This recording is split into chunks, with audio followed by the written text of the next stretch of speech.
ఆంధ్రప్రదేశ్ రాష్ట్ర ప్రభుత్వం ఇస్రో మాజీ చైర్మన్ ఎస్పీ సోమనాథ్ను గౌరవ సలహాదారులుగా నియమించింది. వ్యవసాయం, పరిశ్రమలు, విపత్తులు, పాలనలో టెక్నాలజీ వాడకంపై సలహాల కోసం సోమనాథ్ను రాష్ట్ర ప్రభుత్వం నియమించింది. 2 ఏళ్ల పాటు ఆయన ఈ పదవిలో ఉంటారు. సోమనాథ్కు ప్రభుత్వం కేబినెట్ హోదా కల్పించింది.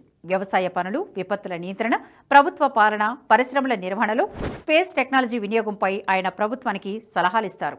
Advanced space technology hub, testing సౌకర్యాల ఏర్పాటు, రీసెర్చ్ సెంటర్లు, క్లస్టర్ల ఏర్పాటులో ఆయన సూచనలు అందిస్తారు. ఆయనతో పాటు మరో 3 కూడా గౌరవ సలహాదారులుగా నియమించింది ప్రభుత్వం.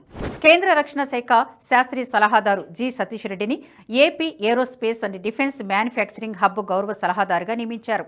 భారత్ బయోటెక్ ఎండీ టీటీడీ సభ్యురాలు సుచిత్ర ఎల్లాను హ్యాండ్లూమ్స్ అండ్ హ్యాండీక్రాఫ్ట్స్ డెవలప్మెంట్ గౌరవ సలహాదారుగా ఎంపిక చేశారు. ఫోరెన్సిక్ సైన్స్ గౌరవ సలహాదారుగా డాక్టర్ కేపీసీ గాంధీని నియమించారు. ఆయన ఫోరెన్సిక్ సైన్స్ ల్యాబ్ డైరెక్టర్గా పనిచేశారు. ఈ 3కి కేబినెట్ హోదా కల్పించారు.